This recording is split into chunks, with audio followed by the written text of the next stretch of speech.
grateful for the support of the foundation and for their continued support of agricultural literacy. We're glad that you're joining us this afternoon and can be a part of this.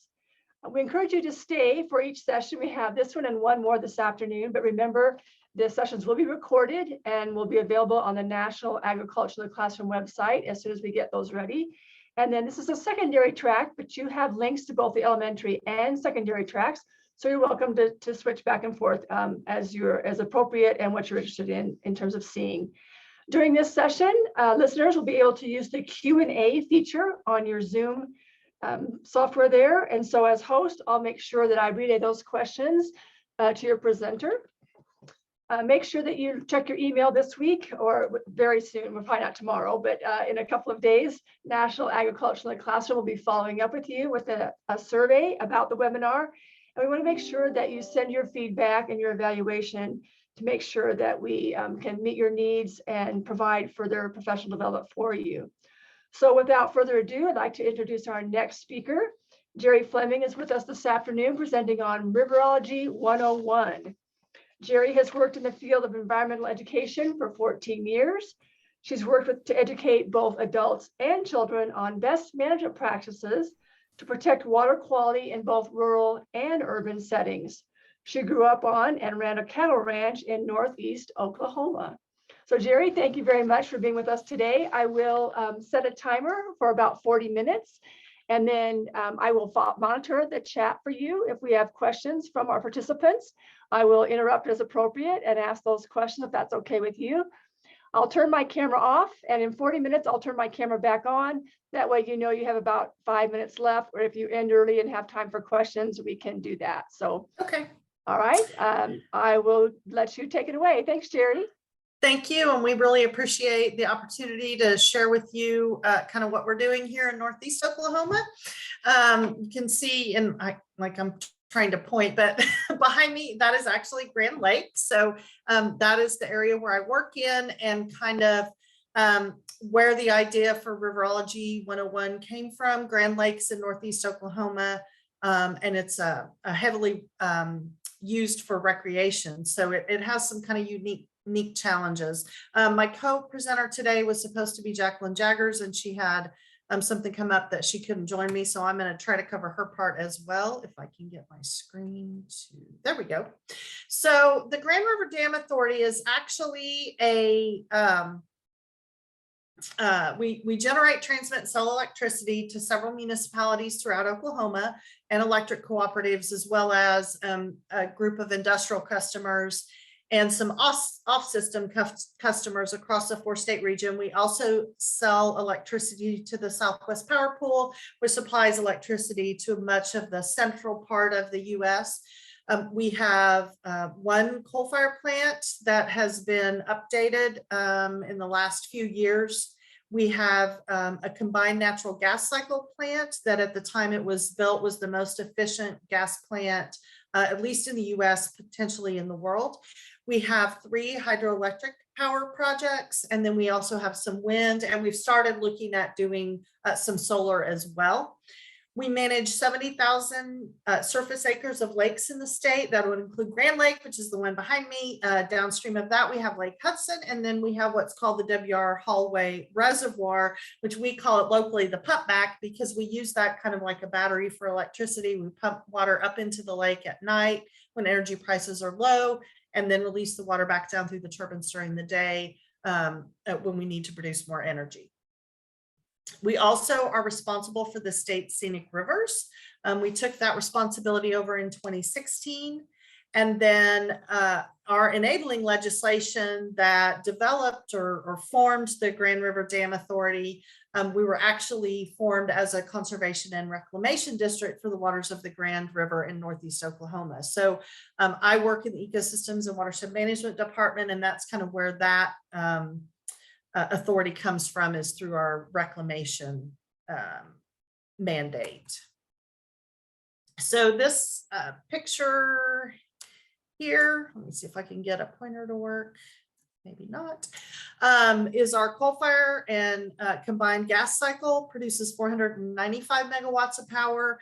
This is our run of the river hydro dam, the Pensacola Dam at Grand Lake. It's actually the longest multiple arch dam, at least in the US, potentially the world. And we say the world, and I've heard some different things, so we'll say worldwide. It's over a mile long. And then this is our we have a dam on the Lake Hudson. This is our Robert S. Kerr Dam. And then this is our pumped storage project, the wind generation that we have.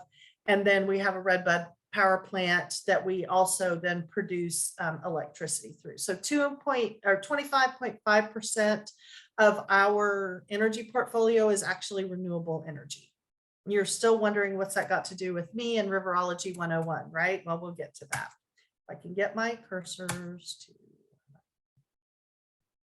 All right, let me see if I can.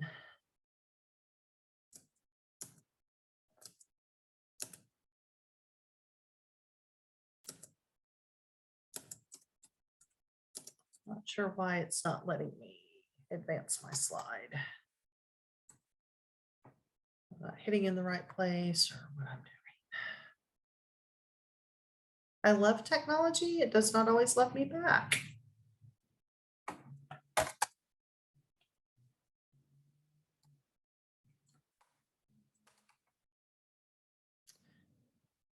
All right.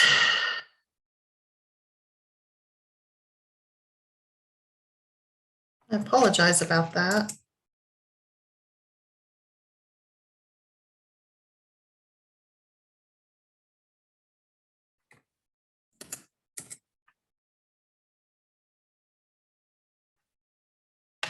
See if I can get this to work.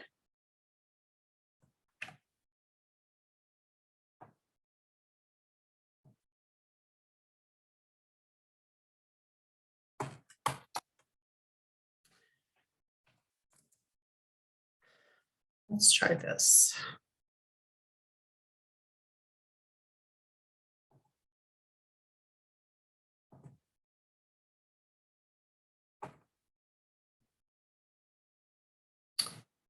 I apologize. I'm not sure why I'm having so much computer trouble. Can you all see that now? So Jeri, we can see your slideshow in a non-slideshow presentation format. Okay, that's what I guess I'm going to go with because It's I can't okay. That's seem to fine. make it. Sure. I couldn't make it change slides. That's okay. That's fine. We can see that. If you Okay. want, yeah. So right now we see your diverse generation portfolio pulled up there. Awesome. with your. Okay. Thank you. I apologize. No problem. All right. So that was our diverse portfolio. Talked a little bit about that. So GRDA and Oklahoma Waters were second only to our state's Water Resources Board in jurisdiction over state water resources. So mostly surface water permitting. And then we do all of this at actually no cost to Oklahoma taxpayers. We are a state agency. However, we get no state appropriation. All of our funding comes through the sale of the electricity. So we provide storage. We actually provide water supply for 50 water districts in Northeast Oklahoma, some municipal systems, including Tulsa, and we only charge about 12 cents per 1,000 gallons of water delivered. So, and then according to the U.S. Corps of Engineers, every $1 spent on flood mitigation projects, because we also do flood mitigation with our dams, returns benefit of greater than $6 in cost and damages to the state's economy. So we have a lot of different roles. We invest close to $1 million in Oklahoma to provide law enforcement and lake patrol. We actually have our own law enforcement, both at our lake and then also to protect our electric utilities, transmission lines and substations and things like that. And then on our scenic rivers, we do shoreline management. So we clean up the shoreline. We remove old boats that have sunk, that kind of thing. And then we have our own lab in our ecosystems department, and we do a lot of water quality testing. We test for nutrients such as phosphorus and that kind of thing, but we also test for bacteria. and are able to determine if it's from human causes or what kind of animal. So for example, in 2011, we had a big E. coli outbreak on one of the beaches. And so they closed the beaches, and then we were able to do some source tracking and determine that it was actually from geese. And so we rounded up all the geese and relocated them. And then that kind of made things better for everybody. And we didn't necessarily have to do quite so much to we could open it back up sooner. The Scenic Rivers operation, we manage about 3,900 float passes to float operators on the river and help maintain that. We invest in tourism and economic development in the area. And then again, that ecological protection, these are actually fish habitat that we place in both Lake Hudson and Tenkiller and even at the putback, and they provide some fish habitat in particular for crappie. Grand Lake itself is a big bass fishery, so we get fishermen from all over the country and have some big bass tournaments on that lake as well. So a lot of recreation and that kind of thing. So kind of our mission is we deliver affordable, reliable electricity with a focus on efficiency and a commitment to environmental stewardships. And we're dedicated to economic development by providing resources and supporting economic growth. And then our employees are our greatest asset in meeting that mission to be an Oklahoma agency of excellence. So we have these 5 E's of excellence: efficiency, environmental stewardship, electricity, employees, and economic development. So all that said, what is Riverology 101? Riverology 101 started in 2016, I'm sorry, as a 3-day educator workshop that we still do. We just had it last week in Oklahoma, but it's a 3-day educator workshop. Teachers get Project Wet training. And we were actually able to expand our workshop through an environmental education grant from EPA.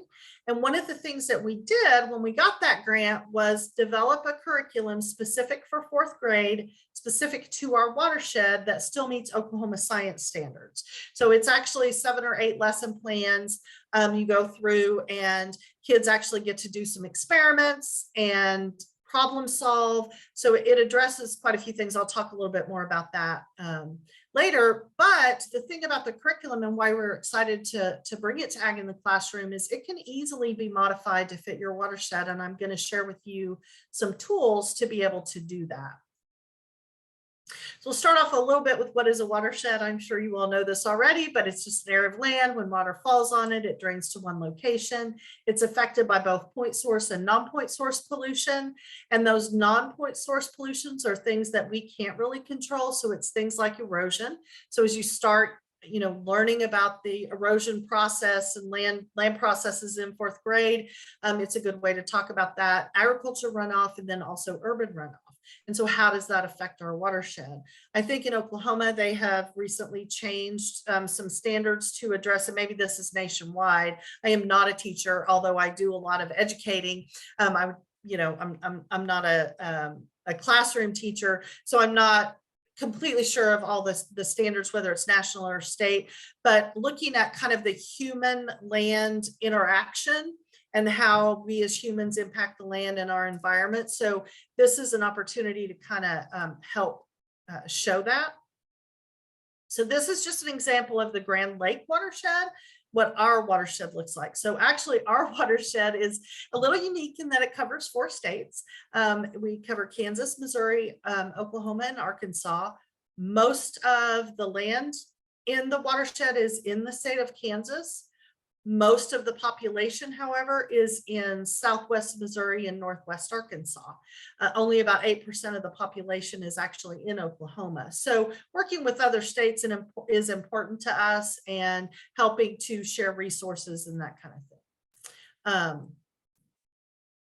But we also like to break it down and remind everybody that we all live in a watershed, and what you do can make a difference. So this is just the watershed specifically right around Grand Lake, but each that watershed is made up of a bunch of smaller watersheds.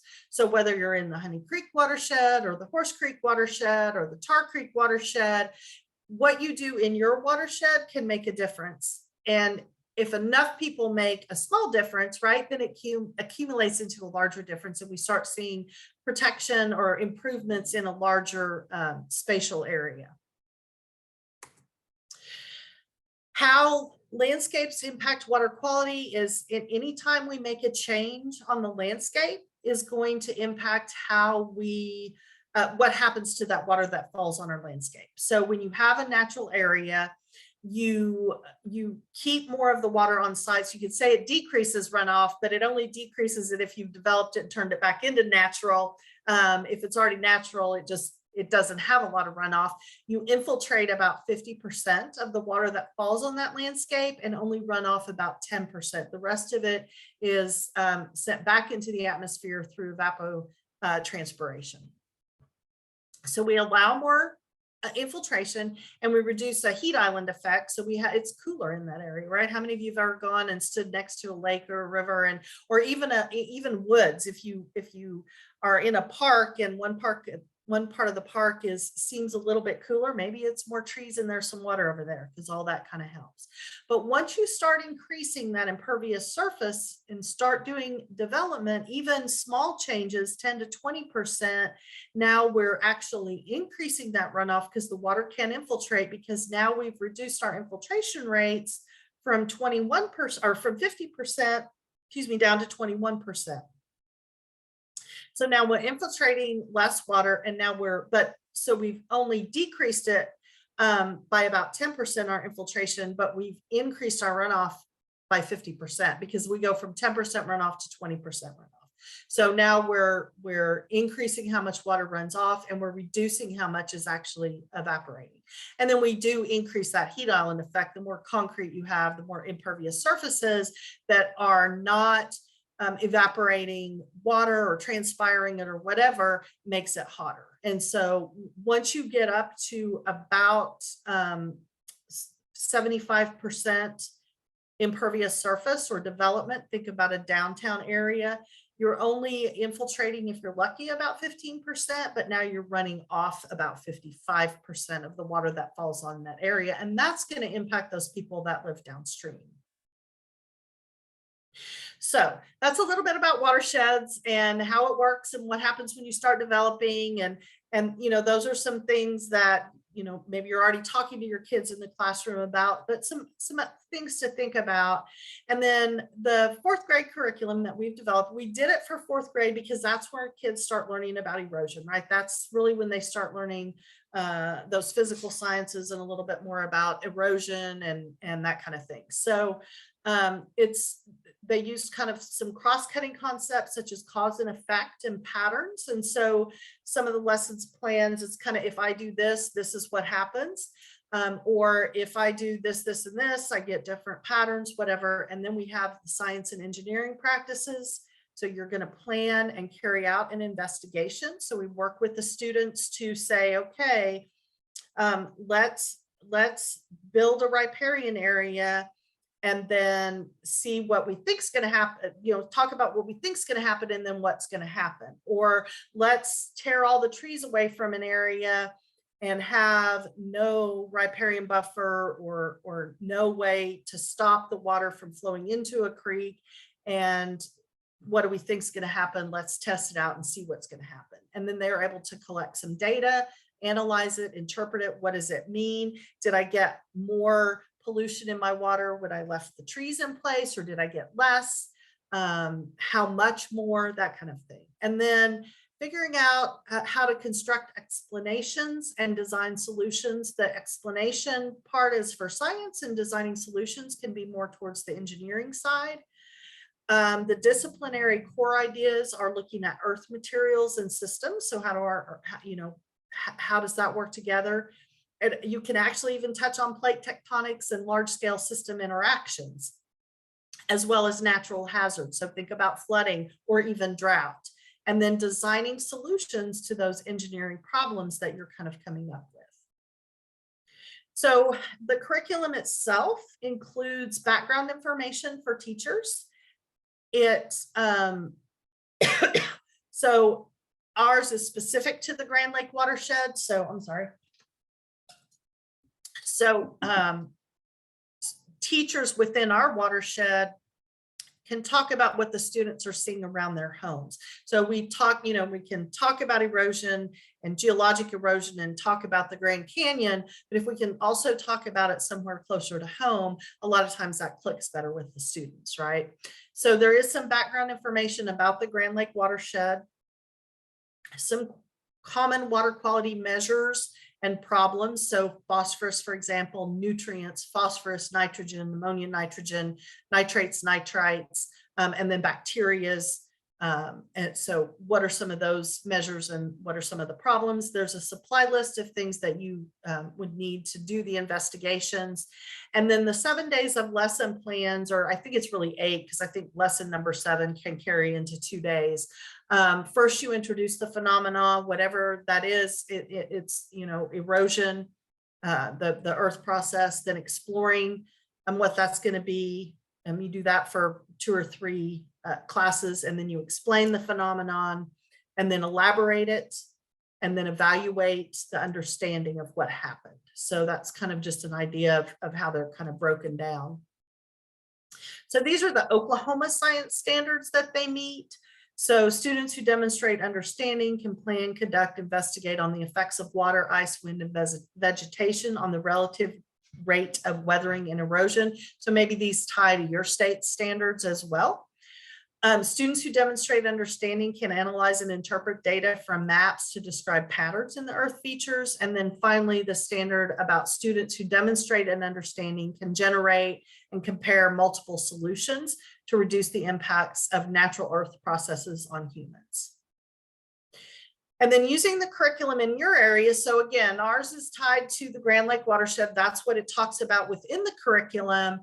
But if you want to take that same curriculum and you live in Nebraska, then how are you going to know, right? But the concept is the same, right? The erosion, the watersheds, the water quality impacts, the human impact on the environment, all that's the same. It doesn't really matter where you are.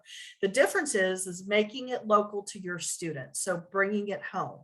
So in order to do that, there's some great tools out there. If you've not used these, they provide a lot of information. The first one I'm going to talk about is how to find your watershed. And it's a program called modelmywatershed.org is the website. It's done by Wiki Watershed is what it is. But you can select your boundaries and they do the boundaries. You can draw one, you can draw an area like right around your school and say, okay, what's our watersheds? You could do that. Could pick somebody's address and click on that, or you can do it by what's called a HUC, which is a hydrologic unit. And I never remember what the C stands for, and I just saw it the other day, but it's a hydrologic unit sort of identifier. And so they're broken down in HUC 8s, HUC 12s, HUC 4s, HUC 10. So the larger the number, the smaller the watershed you're going to see. So this, I looked at a HUC 12 watershed because what I was trying to show was the watershed around Saratoga Springs, because we presented this at the national conference in person as well. So when I did the presentation there, and I've just left it for this. So this is the HUC 10 watershed for Fish Creek around Saratoga Springs. And so if I lived there, I would see that I have Saratoga Lake here. I can see what I'm looking at is land use cover right now. So all of the red and the kind of pinkish areas are all developed areas. So you can talk about how much of the area is developed. There's keys. You can go down here to the layers and select different things to show. So you can show land use cover. You can show soils, and I'll show you a couple of examples. So this is land use. So you can talk about the percentages of land use and where you think you're going to maybe have the most runoff, what might cause the most erosion. And then this is just a slide of the soil group. So when you think about soils and you think about permeability of that soil, you could investigate, do we have really clayey soil so we get low infiltration, or do we have a lot of sand so we're going to have higher infiltration? So you could also take this and look at that as well. And if you have sand, is that more erodible than if you have clay, or if you have silt, or whatever your soil type is? You could do some investigation on how erodible your soil is as well. And then how well it's going to infiltrate. So we use that for a lot of different reasons. And then this is terrain statistics. So it kind of tells you the average elevation and the slope. So the average elevation, it's like it's about 159 feet above sea level, with the maximum at about 605. And you can see it's got a key with your slope. The lower the slope, the lower the slope, the lighter the color, the higher the slope, you start getting into darker colors. So you can look at that and talk about slope. You can talk about slope in the sense that how fast water's going to run down it, right? Because water's not going to flow uphill, and it's going to flow a lot faster if it's going down this hill versus if it's going more flat. So maybe you have areas where you have some really flat, wide, shallow streams, and then some more narrow, faster moving streams. And you could, bring in slope on that, and which is going to cause more erosion. And then finally, this one is precipitation. So how much water do we get and when do we get it? So it's going to tell you your mean precipitation each month, and then also your mean temperature. So this is going to tell you a little bit more about your climate in the area. So you'll know, well, when are we likely to have more erosion and more runoff versus other times. So you can use that. And there's other things. There's number of animals in the watershed. So for example, if you're in a rural area, you can see, and you kind of want to explore, you can talk about more what types of animals. The other one that's kind of fun is called River Runner. It's done by Sam Lerner, and it actually, you can drop a pin, or they say drop a water drop, anywhere in the US, and it's going to show you where that water is going to go. So for example, again, I did this in Saratoga Springs, and the first stream that it comes to is Spring Run, and then it goes into an couple of unnamed rivers, and then it goes into and I'm not even going to try to say this. Well, I am, but I'm probably going to mess it up. Kaya de Rosaras Creek, whatever, and then another unnamed river, and then Fish Creek, which we've already kind of talked about, and then ultimately to the Hudson River and the Atlantic Ocean. So the cool thing about this is, and when we're done, if we have time, I'll take you back and show you these websites live, is when you click on, it actually plays. So you drop your button and then you do a Google Earth flyover down the streams. And so you can see where the water's going. You can pause it. You can look at different landforms. We did this last week at our teachers workshop and went through the Arkansas River, which then went into the Mississippi. We were able to see several Oxbow Lakes, which, if you're not familiar with an oxbow, it's where the river has gone one way and then it's changed course and it's cut off a part of the river. So it has this little lake to the side of it that's like a little circle, and they call them oxbows. So we were able to stop and talk about those and land use changes, lake changes. You could see the locks and dams on the Arkansas River because we have an inland port actually. And so we have a lot of locks and dams on some of our lakes. And so we were able to, stop and look at those. So it's really cool to just kind of be able to see where your water's going to go. And then connect the kids, because I do a lot of education with kids, and a lot of times we'll talk about, well, what kind of species are you going to see in the lakes? And of course, the first thing they always want to talk about is sharks. And I have to explain that sharks are saltwater animals. We don't see those, so they're in the ocean. But kids are fascinated with things that are in the ocean. And so helping them to understand that, hey, what you're doing here in the middle of Nebraska, the middle of Oklahoma, the middle of Arkansas, the middle of New York, whatever, ultimately is going to have an impact on that ocean animal. Kind of, sometimes that'll kind of catch their attention. So in order to demonstrate erosion runoff, these are a couple of different demonstrations. We've done one, and the other one was done by some students at OU at an Earth Day event. And a simple way to do it, if you don't have an erosion table in your school, or you don't have access to, we have some stream trailers that are erosion trailers that we can haul around, just a paint tray, and they're already on a tilt, so it kind of works out great, and some sponges. So it's really inexpensive. We used hot chocolate in ours and some food coloring. So the food coloring typically can represent pollution, nutrients and that bacteria, whatever. The hot chocolate can demonstrate soil. You can also use real soil. And then a spray bottle or some way to get water on the landscape. So you basically just spray the water and see what happens, see what the sponges collect. So those sponges would represent your riparian area, or that area right next to a water body that's got vegetation in it that's healthy, and see if it's going to absorb those pollutants. You can also use this to demonstrate wetlands because, you've probably heard it. Wetlands are like big sponges. They kind of collect a lot of pollutants. And the cool thing is the kids can see it. So the reason we use the food coloring is pollution doesn't have a color always, right? Like you can look at a stream and it be perfectly clear and not necessarily be safe to drink. So by using the food coloring, we're giving it a little bit of color so that we can see it. And you can actually pick up the sponge, look at the bottom of the sponge and see the food coloring in it, or wring it out and watch it come out. And so they're actually seeing it collect in this sponge. So for our demonstrations, we, like on this one in particular, I had like two streams, if you will, with kind of something down in the middle, or two pieces of land with a stream down the middle. This one, they left some riparian area at the bottom. The other one, and I'm looking at the blue trays, I don't know if you can see my cursor. The other one has a riparian area down the side and across the bottom. So when it rains on one side, it's going to collect more pollution than it is on the other, because the other side doesn't have anything to stop it. It's also going to show erosion. You could also fill these and not use the sponges or anything at all. You could put sand in it and then pour water over it and watch how the rivers form, or watch how the sand moves, watch how the water forms the rivers, those kinds of things. So pretty inexpensive tools. I mean, Walmart, Home Depot, whatever, Amazon. The one on the right-hand side, the blue ones, I just spray painted a little brown in there to represent the dirt.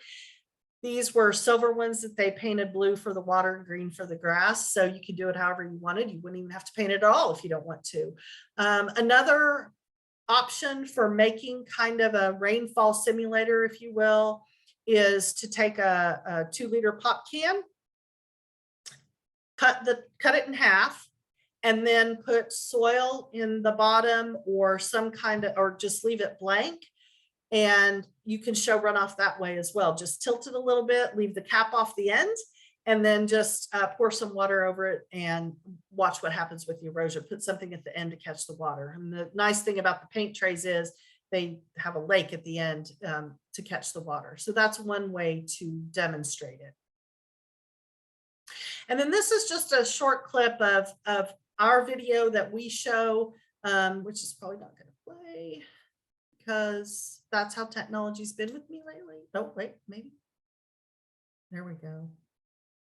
And hopefully you'll hear it. I don't hear it, Jeri. Okay.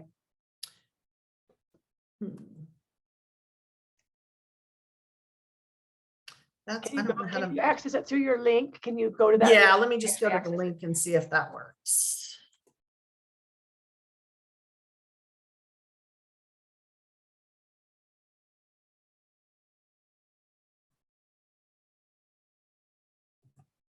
Can you guys hear it now? I don't, but I can hear you, but I don't hear the clip. Okay, well. All right, well, of course it's technology and it's not going to work.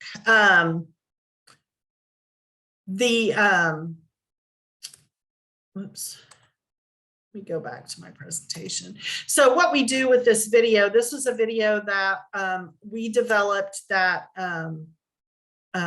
talks about a blue-green algae bloom we had at the lake back in 2011 and about water quality. And so as part of the curriculum, it has you watch up to this 3-minute 22-second, which is where they actually talk about the blue-green algae bloom, and then have the students do some activities with that.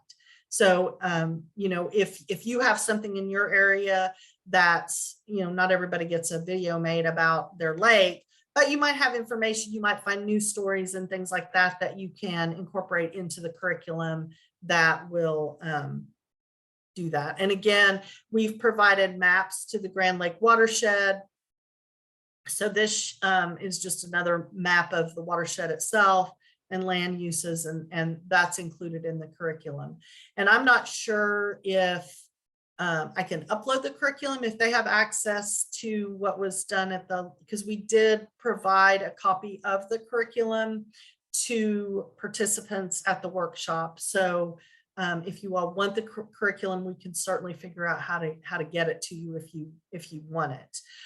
Since we have just a couple more minutes, I thought I'd go up and show you the River Runner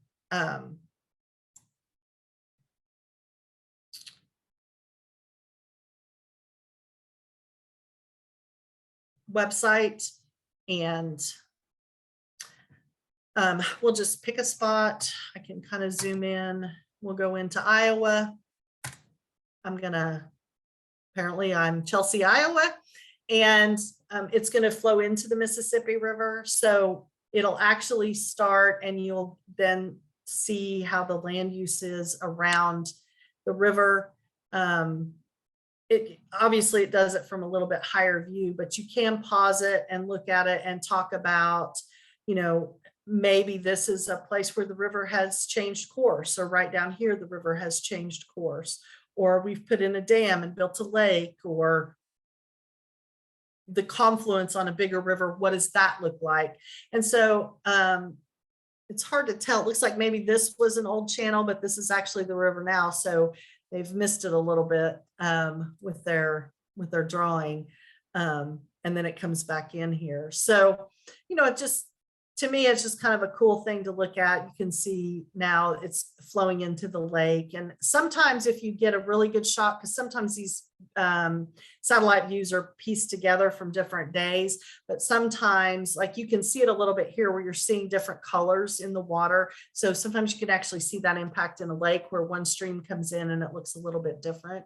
So that's kind of the Sam Learner thing. And it when you stop it, it's going to show you the whole way that it flows. So from your little town over into the Mississippi River and all the way down to the Gulf of Mexico. Then the other one is, let's see if I can.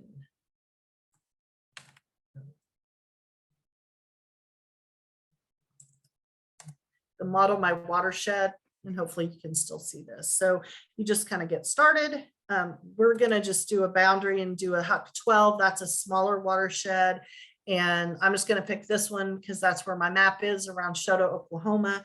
I can look at my, I can look at my layers, and I can do the stream network. So now it's going to show me the streams that run through that area.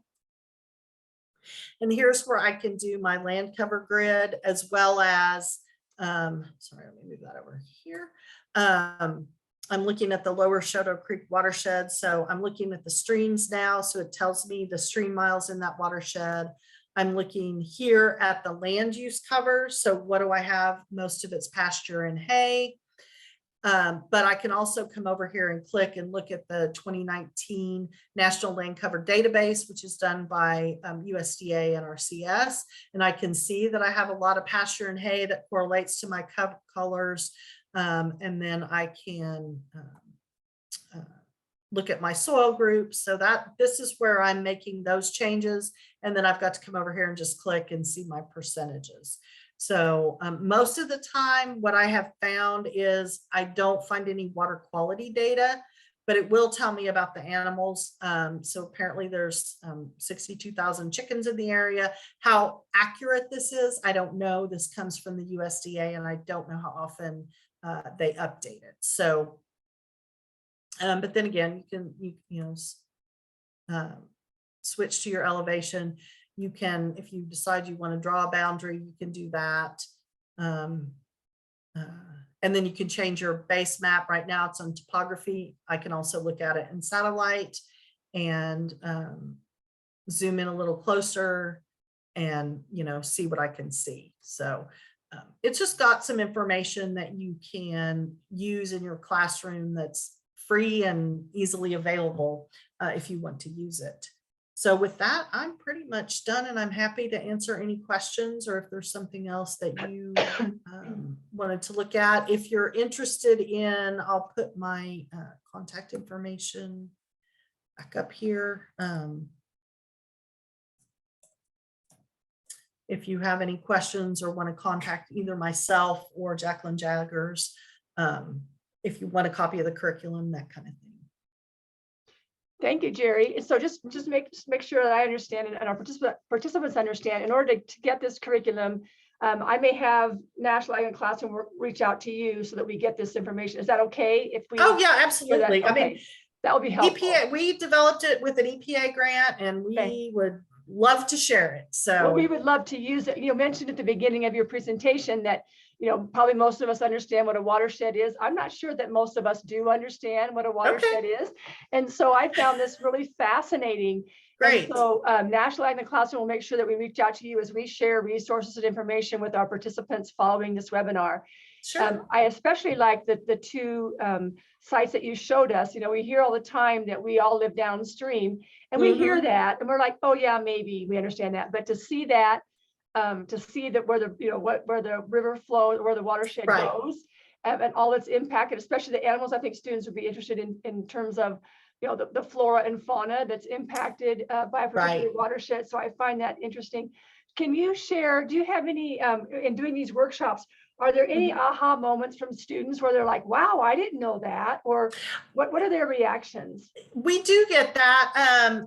And I mean, I have the benefit of having, we call it a stream trailer, and it's about a, I don't know, 5 foot long trailer. It's about 4 feet wide that we have a media in, and that is self-contained with water that I can,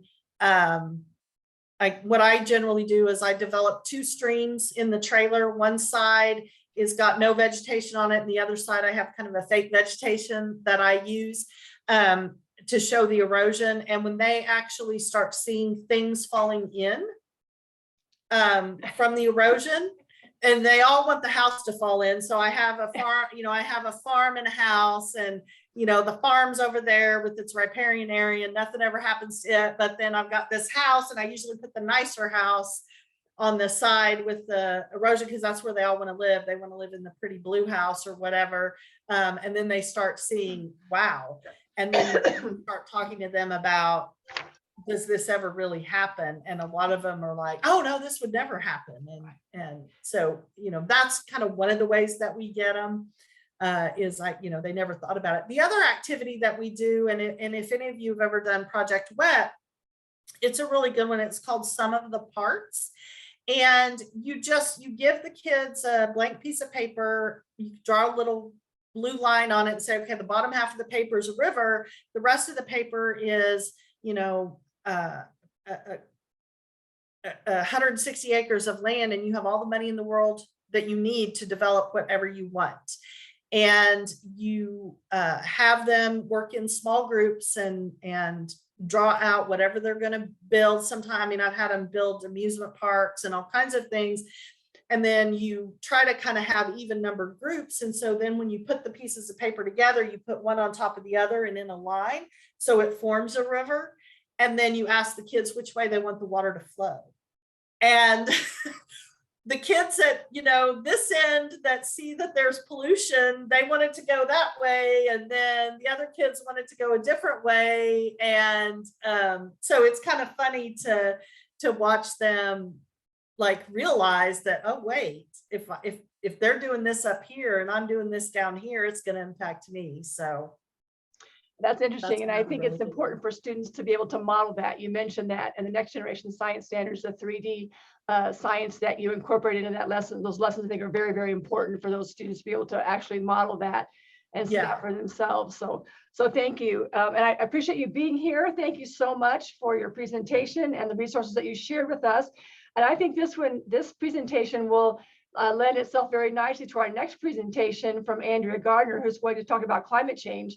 And those of us, I'm coming from Utah, and right now we're drying up in the north, and in the southern part of the state, they are flooding. And so even just, a few hours, a few 100 miles away, it's just so interesting to see what's happening.